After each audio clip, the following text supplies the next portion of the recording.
Saúde, amada igreja, com a paz do Senhor, amém? O irmão do som pode, por favor, tirar o fundo musical. Eu não costumo pregar com fundo musical, tá, meus irmãos? Mateus capítulo 6, verso 25 ao verso 34. Irmã Valdete, muito obrigado. É Valdete mesmo, né? Muito obrigado pela oportunidade. Nos conhecemos ali na escola concreta, né? E esta mulher é sempre com um sorriso no rosto, né? Ali no local de trabalho.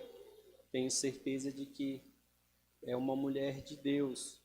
Me assusto com a confiança de passar a oportunidade para mim. Muito obrigado. Sem nunca ter me visto pregar, ou ao menos me conhecer mais profundamente. Mas que Deus seja louvado. Agradeço ao corpo de obreiros, a minha esposa, a minha filha que vieram comigo. E quero dizer aos irmãos que é uma responsabilidade muito grande estar aqui na frente, pregando para estes jovens maravilhosos e lindos de Jesus. Amém? Que Deus abençoe a vida de vocês. Parabéns pela apresentação. Foi muito lindo. Amém? Mateus capítulo 6, do verso 25 ao verso 34. Após a leitura da palavra, não feche a sua Bíblia para que você possa estar acompanhando juntamente comigo. Amém? Por isso vos digo, não andeis ansiosos pela vossa vida, quanto ao que haveis de comer ou beber, nem pelo vosso corpo, quanto ao que haveis de vestir. Não é a vida mais do que o alimento, e o corpo mais do que as vestes? Observai as aves do céu, não semeiam, não colhem, nem ajuntam celeiros. Contudo, vosso Pai Celeste as sustenta. Porventura, não valeis vós muito mais do que as aves? Qual de vós, por ansioso que esteja, pode acrescentar um côvado ao curso da sua vida? E por que andais ansiosos quanto ao vestuário?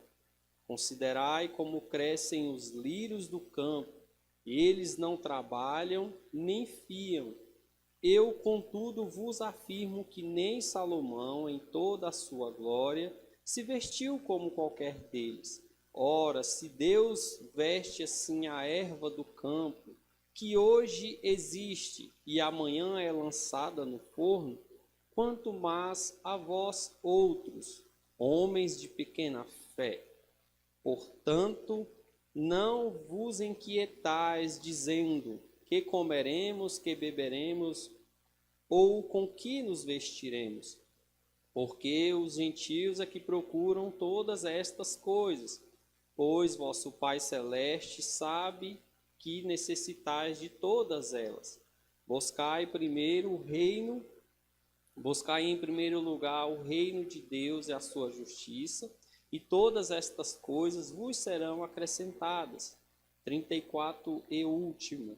Portanto, não vos inquietais com o dia de amanhã, pois o amanhã trará os seus cuidados. Basta ao dia o seu próprio mal. Amém? Podeis assentar. Deixa eu olhar a hora aqui, né, para não apanhar da liderança. O tema dessa pregação, meus irmãos, para que você possa acompanhar juntamente comigo e aprender, o tema é: o que ocupa o primeiro lugar na sua vida? A ansiedade ou a fé? Eu vou decorrer dentro do texto bíblico e você vai perceber que quando nós nos preocupamos demasiadamente, quando nós começamos a nos comportar como se o problema fosse maior do que Deus, apesar de que ele não é maior do que Deus, mas quando nós começamos a nos comportar dessa forma, o primeiro sentimento que vai invadir o nosso coração é o sentimento da incredulidade. Você pode observar que tem dias que nossa fé está para subir o monte cantando o hino da vitória. E tem dia que a nossa fé não está nem para subir o monte. Por quê? Porque muitas vezes tratamos a nossa fé de forma circunstancial. Pregador, não estou entendendo. Muitas vezes tratamos nossa fé de acordo com a circunstância que nós estamos passando. Imagine a seguinte situação. Está tudo bem com você, a saúde está em dia, a escola está em dia, a faculdade está em dia, o trabalho está em dia. Então a sua fé, ela está rompendo barreiras. Mas manter-se em fé, com essa mesma fé, diante das dificuldades e tribulações, aí a história muda. Aí você começa a olhar para dentro de você e se questionar: será se Deus está realmente comigo? Será se o que eu vou comer amanhã? O que eu vou vestir amanhã? Que emprego eu vou arrumar? Com quem será que eu vou me casar? No caso dos jovens, né? Qual será a faculdade que eu vou fazer? E hoje, para me começar a entrar na palavra, um dos principais maus do século 21 se chama ansiedade. Não é assim? Hoje, nós vivemos em um mundo turbulento, onde as coisas são tudo muito rápido, um desejo muito grande, acelerado de conquistar, de crescer, de possuir. E nós vivemos essa turbulência. Nós vemos hoje, entre a ansiedade e a depressão, quando você chega em um hospital, quando você chega em um local, você vai encontrar pessoas acamadas com sentimentos de ansiedade. Onde o médico vai trazer ali o laudo, onde o médico vai trazer ali um remédio para que essa pessoa ela se acalme. Então hoje, nesta noite, nós vamos tratar deste assunto e vamos entender o que Jesus está falando e como Jesus nos ensina a lidar com a ansiedade. Quem entendeu, diga amém. Então, vamos começar. Eu vou fazer a pergunta e você, aí onde você está, você pensa juntamente comigo. A primeira pergunta é: você se considera uma pessoa ansiosa? Você é aquele tipo de pessoa que está sempre pensando no amanhã, nos problemas de amanhã, nos problemas do ano que vem, da semana que vem? Não é assim, pastor? Às vezes a conta de energia nem venceu ainda, mas você já está ali agoniado e não sabe o que fazer, né? Às vezes nem chegou ainda aquele problema e você já está sofrendo de forma antecipada, né? Você está criando dois tipos de sofrimento. É quando a conta chegar e antes dela chegar, não é assim? Então nós, diante das situações da vida, eu estou dando só um exemplo natural das nossas vidas, que todos nós passamos por isso em algum momento. Nesses momentos onde a preocupação vem, às vezes nós anulamos a fé. Como pregador que eu anulo a fé? Porque quando eu começo a me sentir ansioso, é como se eu estivesse esquecendo que existe um Deus poderoso que cuida de mim. Vocês estão conseguindo entender? Ansiedade e fé não andam junto. Não tem como eu viver ansioso com o que vai acontecer amanhã e viver tendo fé que Deus vai prover. Como que isso vai funcionar? Ou eu creio que Deus vai cuidar de mim verdadeiramente, ou eu não creio. E quem vai tomar conta do meu coração vai ser o sentimento de ansiedade. E com ansiedade, quem vai querer resolver a situação sou eu. Eu vou querer dar o meu jeito. Eu vou querer colocar a mão. Quando eu estava na minha casa, preparando este sermão para pregar, em primeiro lugar, é claro, essa palavra falou muito ao meu coração. Porque eu, em determinados momentos, eu me sinto muito ansioso. Observe você. Se eu estiver errado, você vai pensar: esse pregador está falando asneira, está falando besteira. Observe você o que eu vou te dizer. Quando você está ansioso, você não está pensando que Deus vai cuidar. Você vai pensar em formas de você cuidar. Agora a pergunta que fica é: se eu não confio que Deus vai cuidar de mim no momento de dificuldade, no momento difícil, como que eu vou pregar uma fé da eternidade, a fé do céu para essa pessoa? Porque as pessoas que vão se aproximar de mim, elas vão conseguir perceber, não é assim, pastor? Que tipo de fé eu tenho com Deus. Não é porque eu saio falando para alguém que eu tenho muita fé ou pouca fé. As pessoas que estão ao meu redor falam, ali é um homem de fé, ali é uma mulher de fé. Quando nós esperamos um milagre, quando nós esperamos algo da parte de Deus, quando nós estamos orando e pedindo a resposta a Deus, nós estamos trabalhando com fé.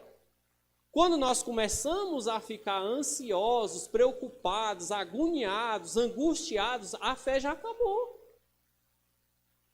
O que eu quero mostrar para você hoje é que ansiedade e fé não caminham junto. Para nós que somos crentes, nós somos comparados com o ímpio. Pregador, isso aí não está na Bíblia não. Tá. Se você ver o verso 32, diz bem assim, porque os gentios é que procuram todas estas coisas, pois vosso Pai Celeste sabe que necessitais de todas elas. Jesus está fazendo uma comparação com uma pessoa que não tem Cristo na vida dela, e Jesus está fazendo uma comparação com nós que temos Cristo na nossa vida. Onde muitas vezes apresentamos as nossas petições com pouca fé, ou com muita ansiedade. Amém? Está dando para entender até aqui? Então, meus irmãos, a ansiedade, ela atinge homem, ela atinge mulher, ela atinge adulto, atinge criança, jovem, velho. Hoje, principalmente os jovens que estão me ouvindo, com certeza eles conhecem alguém, não é verdade? Ou senão vocês mesmos podem imaginar que possuem ansiedade, não é verdade? Ou vocês conhecem alguém na escola de vocês que, dependendo da situação, precisa até de um acompanhamento. Ok? Então, nesta noite, nós vamos tratar sobre esse assunto. Eu vou acelerar mais um pouquinho para nós tratarmos do assunto. Então, para nós falarmos de ansiedade e o que Jesus está tratando, primeiro nós temos que entender o que não é, o que Jesus não está proibindo, tá? Jesus não está proibindo nós de nos prepararmos para o amanhã, ok? Em primeiro lugar, Jesus não proíbe nós nos prepararmos. Se você lembrar que a formiga, ela trabalha quando? No inverno ou no verão? No inverno ou no verão? Ah, ela está se preparando para o inverno ou para o verão, então? Ah, Jesus não proíbe eu, você, que somos cristãos, nos prepararmos para o inverno, digamos assim. Nos prepararmos para os momentos difíceis que vão chegar na nossa vida. Então a formiga, ela trabalha no verão porque ela já sabe que no inverno ela não pode trabalhar. Então, em primeiro lugar, a formiga, ela está se precavendo, ela está se providenciando para o futuro. Então a formiga é mais ou menos assim, ela trabalha hoje, o hoje é como se fosse o verão. O inverno está nas mãos de Deus. Eu me preparo hoje, eu estudo hoje, eu me dedico hoje. O amanhã eu não tenho controle. Quando você vai estudar esse texto mais para frente, Jesus vai dizer bem assim, você que anda ocioso, umas traduções vai dizer assim, quem de vocês pode acrescentar um côvado à sua vida? Numa tradução mais atual vai dizer assim, quem de vocês que andam ociosos, ansiosos, pode acrescentar 1 hora a mais na sua vida? Então você percebe que nós temos controle sobre muito pouca coisa. E a principal coisa que nós não temos controle é sobre a nossa vida. Apesar de nós nos comportarmos fazendo muitos planos, você pode ter certeza que o pessoal do Rio Grande do Sul, eles tinham planos na segunda, na terça, na quarta, na quinta, na sexta, no sábado, no domingo. Não aconteceu. Quantas vidas morreram lá no Rio Grande do Sul naquela catástrofe? Quantas pessoas partiram? Talvez eu e você, em nosso sentimento de ansiedade, Deus está falando nessa noite, ei, eu vou cuidar de você.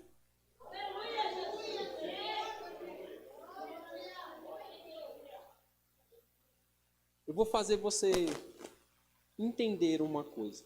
No verso 33, quando Deus fala, buscar em primeiro lugar o reino de Deus, e todas estas coisas eu vou acrescentar, Jesus está dizendo, eu preciso ser prioridade na tua vida para eu cuidar das tuas coisas. Não adianta eu dizer que sou cristão, eu professar uma fé, eu vim para a igreja, eu vim para o culto, se Cristo não é prioridade na minha vida. Porque as pessoas vão pegar o verso 33, buscar primeiro o reino de Deus, a sua justiça, essas coisas, e tudo lhe será acrescentado como um texto só de fé. Não, esse texto ele é um texto de prática. Está falando de obra, de trabalhar para Jesus, de entregar a vida para Jesus. E é uma situação difícil, porque a nossa vida ela tem que ser regida por Jesus em todas as áreas. Então a área financeira ela tem que louvar o nome do Senhor. O casamento ele tem que louvar o nome do Senhor. A minha vida enquanto cristão eu tenho que louvar e engrandecer o nome do Senhor. O meu testemunho tem que louvar e engrandecer o nome do Senhor. Para que então Jesus possa cuidar das outras coisas. Ok? Então o ensinamento que Jesus está nos dando aqui é para que nós não andemos ansiosos, é para que nós não andemos preocupados com o que vai suceder amanhã. A palavra de Deus fala assim, ei, você que faz plano para amanhã, cuidado, o dia de amanhã não te pertence. Não que eu esteja dizendo que você não tem que se planejar, eu disse lá atrás, a formiga trabalha no verão para que no inverno ela tenha mantimento. Amém?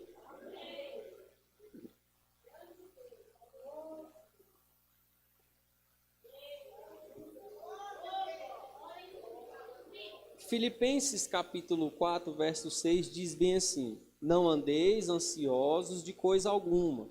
E em 1 Pedro, capítulo 5, versículo 7 diz assim, lançai sobre ele toda a vossa ansiedade, porque ele tem cuidado de vós.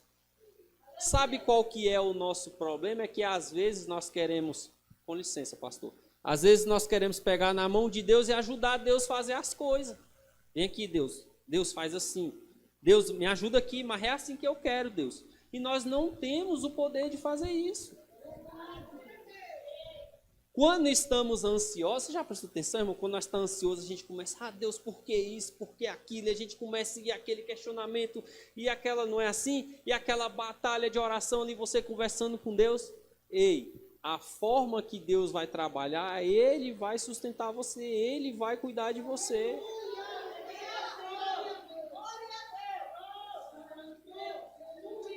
Sabe o que é difícil hoje na vida do crente?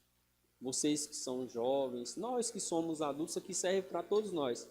É porque nós nos amoldamos à sociedade e queremos que Cristo opere na nossa vida conforme Cristo opera na sociedade. Se o ímpio possui um carro esportivo, uma casa de alto padrão, o que eu vou fazer? Vou orar pedindo para Deus a casa de alto padrão. Vou orar pedindo para Deus o carro esportivo. Irmão, ele está dizendo que é pecado? Não, irmão, não estou dizendo que é pecado. O que Deus está tratando em Mateus capítulo 6 é que Ele cuida das nossas necessidades. Eu não sei se você vai entender o que eu vou te dizer, mas nenhum de nós, ou talvez a grande maioria de nós que estamos aqui, nós não precisamos de casa de alto padrão aqui na terra. Se a nossa morada aqui é passageira, por que eu vou dedicar tanto tempo da minha vida buscando as coisas passageiras? Não é bíblico? Não ajunteis tesouro na... Deus está dizendo para mim não trabalhar? Não. Deus está dizendo que eu não posso ter as coisas? Não. Ele está dizendo para mim não juntar tesouro na terra. Isso significa que onde eu vou juntar tesouro, onde eu vou buscar o meu tesouro? Buscando primeiro o reino de Deus. Amém? É uma palavra muito simples, meus irmãos, mas a ansiedade hoje, ela é presente, se não, pelo menos 90% da vida das pessoas. E mesmo nós, em nossas petições, eu mesmo, não sei como é que funciona com os irmãos, porque cada pessoa tem um tipo de relacionamento e de intimidade com Deus. Eu, quando eu vou orar, eu não oro agora e Deus me responde agora. Geralmente, quando eu oro, demora meses para Deus me dar uma resposta. Eu me lembro de um dia que eu estava, sabe, aquele dia que você está atribulado, mas no bom sentido, não é que estava com demônio no couro não, viu, irmão? No bom sentido. Eu falei, Jesus, por que isso? Por que isso? Por que isso? E comecei a questionar Deus. E comecei a pressionar Deus. Não, eu quero uma resposta, eu quero uma resposta, eu quero uma resposta, eu quero uma resposta. Fui para a oração na igreja, Deus não falou nada comigo. Falei, Deus está com raiva de mim, não me respondeu? Está zangado comigo. Quando eu cheguei em casa, eu estava no fogão, coloquei a carne de hambúrguer para fritar, para comer com pão, e aí o Espírito Santo veio bem do meu lado. E ó, tome taca. Tome taca. Na cozinha, depois da oração, eu me ajoelhei no chão e comecei a chorar e pedir perdão a Deus pelo que eu estava questionando Ele. O problema, irmãos, é que nós queremos as coisas no nosso tempo, do nosso jeito. E Deus, irmão, verdadeiramente, Ele sabe o que é bom para nós. Só que aí tem um detalhe. Às vezes o que a gente quer, a gente pensa que é bom.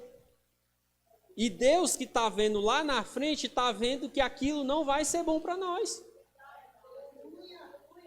Você que está me ouvindo, eu não vou nem pedir para você levantar a mão, mas você que está me ouvindo, você já passou por alguma situação na sua vida em que lá na frente você percebeu que aquilo ali não era bom para você. Que Deus te livrou, que Deus te guardou, e você falou assim, ó, eu estava pedindo isso aí para Deus, ainda bem que Deus não me deu.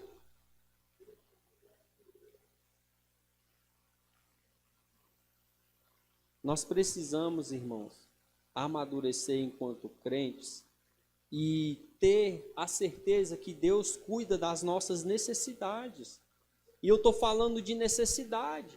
Eu sei que Deus está falando com alguém aqui. O problema é que às vezes a gente chega para Deus pedindo algo mais do que a necessidade.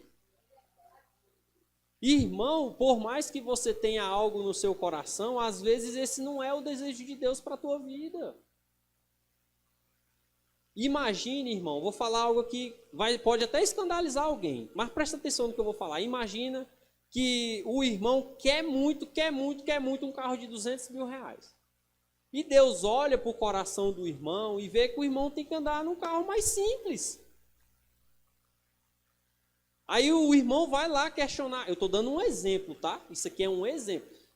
Aí o irmão vai lá, não, porque Senhor, eu quero esse carro, não sei o quê, eu quero esse carro que me ajuda, Jesus.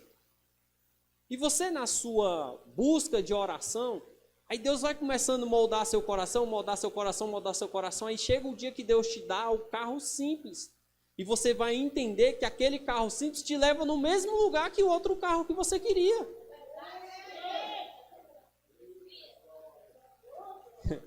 Irmão, é interessante, porque quando eu quero um carro melhor, eu vou ter que trabalhar mais por esse carro, vou ter que trabalhar mais por essa casa.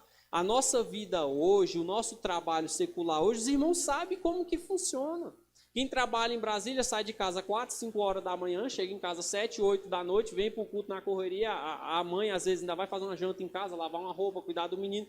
Como é que você vai ter tempo para Deus desse jeito?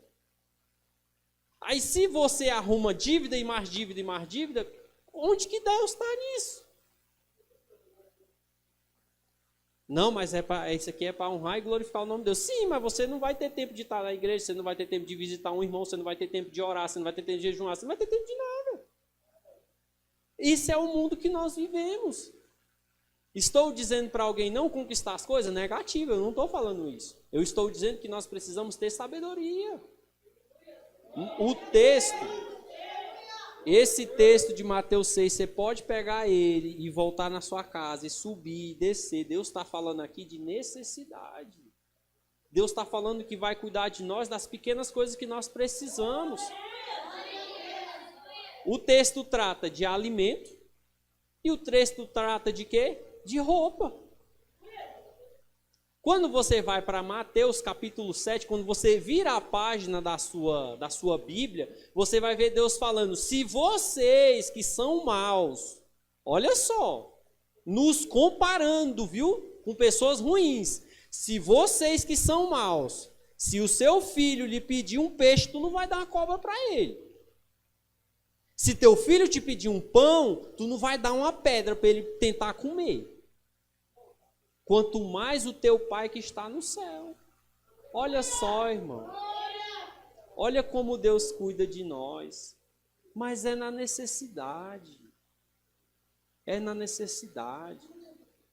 Hoje, irmão, é muito difícil, porque às vezes Deus nos dá até mais do que nós merecemos, mas nós nunca estamos contentes. Eu quero mais, eu quero mais, eu quero mais, eu quero mais, eu quero mais. Às vezes você tem a saúde em dia, aí você reclama a Deus porque a finança não está boa.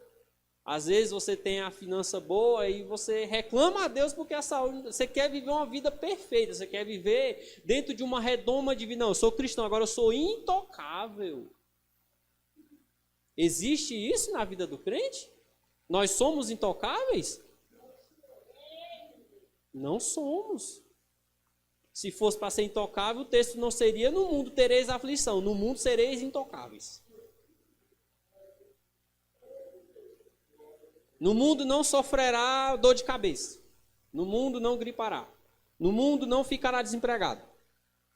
No mundo não passará dificuldade. Tem algum texto assim na Bíblia? Eu não sei, irmão, que tipo de Deus, que tipo de crença que nós formamos, que às vezes nós vamos cobrar algo de Deus que Ele não prometeu. Se Deus não prometeu para você, não peça, Ele não vai te dar.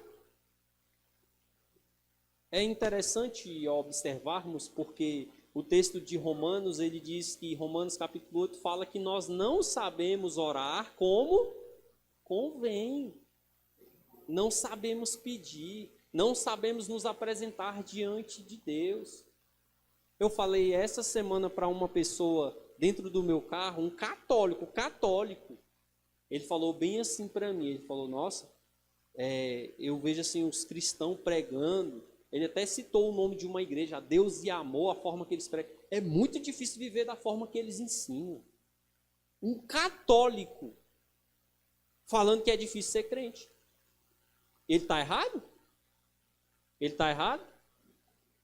Não está, não. A nossa vida aqui, irmãos, ela é renhida mesmo. Ela é difícil. São batalhas travadas diariamente. Claro que a batalha de cada um de vocês é diferente de um para o outro. A minha batalha é uma, a dela é outra, a dele é outra. Cada batalha aqui é um diferente. Mas o recado que eu vim trazer para você nessa noite é: não ande ansioso. Não deixe a ansiedade tomar o lugar da fé na sua vida. Porque se a ansiedade sufocar a sua fé, você vai até esquecer que Deus cuida de você.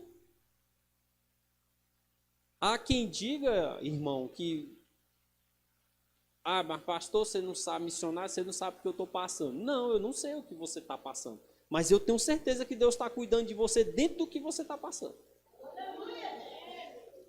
Eu tenho certeza que, sem medo de errar. Porque Deus não desampara os filhos dele. A Bíblia nos fala, a Bíblia nos ensina que nós podemos chamar Abba Pai.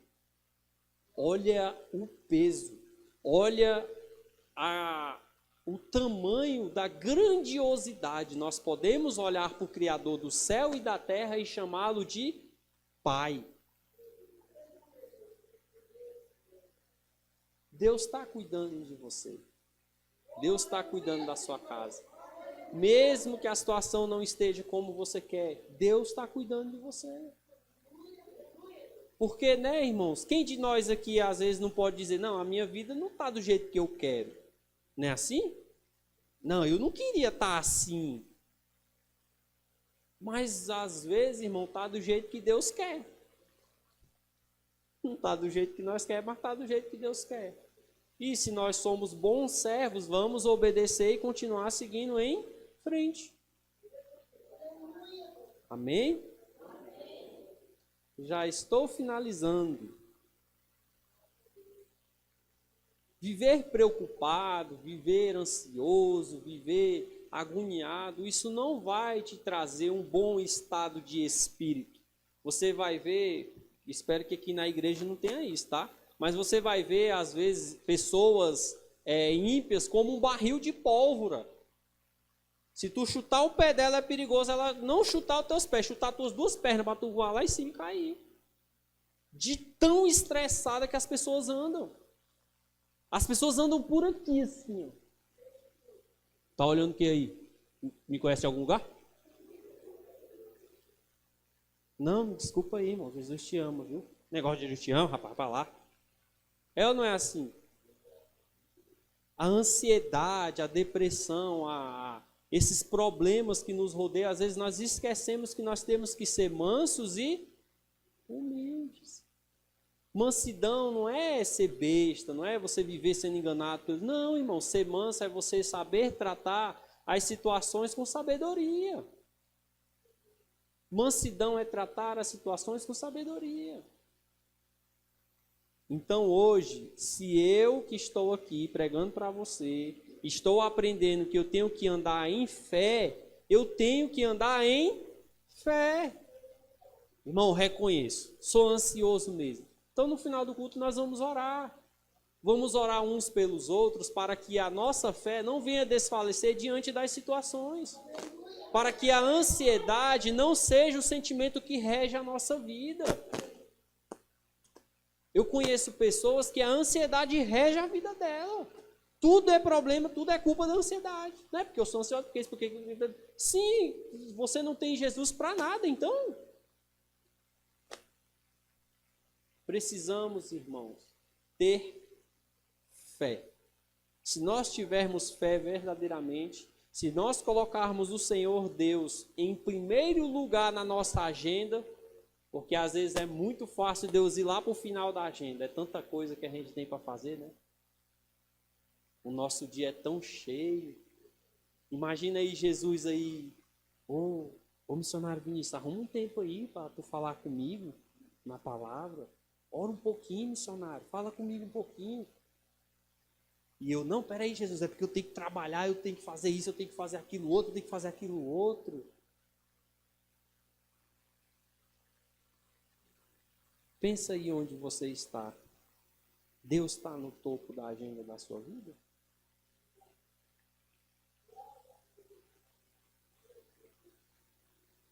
Ou será que você procura Ele quando precisa, Ele te atende, e logo após você esquece que Ele te atendeu? Isso também é bíblico. O povo no Antigo Testamento, eles cansaram de ver milagres. Milagres, milagres. Quando Deus levantava o juiz, que o juiz morria, o povo voltava para a idolatria de novo. Aí Deus ia lá e levantava outro juiz, aí o povo voltava para Jesus de novo. Quando morria, voltava para a idolatria de novo. Parecia que tinha uma espécie de amnésia na cabeça do povo. Só era enquanto tinha o pastor, só era enquanto tinha... Não, se o pastor está pregando, eu estou seguindo. Se o pastor parar de pregar, eu não sigo mais não. Não podemos nos comportar dessa forma. Amém? Nem a minha vida e nem a vida de você que está me ouvindo está à deriva. Deus está no controle de tudo. É interessante você observar, é interessante eu observar que a ciência defende o Big Bang, mas isso não tem como explicar. Como que as coisas vão evoluir, tendo o sol, tendo a chuva, para que a chuva desça e as plantas cresçam e dê frutos através de um Big Bang? Isso não faz sentido. Foi Deus que criou os céus e a terra. E se Deus criou os céus e a terra, Ele nos criou, Ele cuida de nós. Saia daqui nesta noite com esta certeza. Jovens, Adultos, Deus cuida de vocês. Quando eu era jovem, eu fui um jovem que eu fiz muita besteira. E quando tinha um pregador na igreja, aqueles pregador mesmo, sabe? Canela de fogo, pá! Eita glória! Aqui é a nova geração de pregadores. Eu olho, eu não. Olha onde eu estou hoje. Às vezes, quando nós somos jovens, eu me lembro disso perfeitamente. A senhora que é a pastora aqui, né? Eu me lembro disso perfeitamente, pastora. Quando o pregador subia no púlpito para pregar, eu não entendia nada. Eu não sabia nem para onde que ele estava indo, o que ele estava inventando. Só sabia que ele estava pregando. Mas eu estava lá. Talvez tenha alguém aqui hoje, né? Obrigado pelo pai, obrigado pela mãe. Eu estava lá para o meu crescimento espiritual. Então, vocês que são jovens, que mesmo que às vezes o pai e a mãe briguem com vocês para estarem na igreja, eu tenho certeza que isso acontece com algum de vocês. Não fica chateado, não. Fala, ô Senhor, me dá força, que eu não quero ir para a igreja, mas minha mãe está insistindo, Senhor, me dá prazer de estar na igreja. Aí Deus vai ouvir vocês. Aí vocês vão começar a ver a igreja como um lugar diferente, né? Porque eu estava na igreja, mas verdadeiramente eu estava ali forçado. Ou eu apanhava. É sério. Se minha mãe tivesse aqui, ela ia dizer para você, puxava na minha orelha na igreja que faltava arrancar fora. Porque eu era terrível. Então, jovens, conselho do pregador, não desista da igreja, não desista de Jesus. Ele ama vocês, Ele cuida de vocês, tá bom? Amém? Quem é a moça que ia cantar, pastora, que eu já estou encerrando? Amanda? Amanda, cadê a Amanda? Se prepara aqui, Amanda, para você cantar. Amém? Então, meus irmãos, para finalizar, enquanto a Amanda se prepara, como é que nós vencemos a ansiedade? Tá bom, pregador, você falou que a ansiedade é ruim, você falou que a ansiedade não combina com a fé, mas você não falou qual que é o remédio. Qual que é o antídoto, pregador? Verso 32, Mateus 6, verso 32, parte B do versículo. Diz assim, pois o vosso Pai Celeste sabe todas as coisas que vocês precisam. Se Deus sabe o que nós precisamos, então nós precisamos fazer o quê? Confiar, acreditar, ter fé que Deus cuida de nós. Pregador, resume, antídoto para a ansiedade, confie em Deus. Acredite que Ele cuida de você. Coloque Ele no topo da sua agenda e Ele vai cuidar das suas necessidades.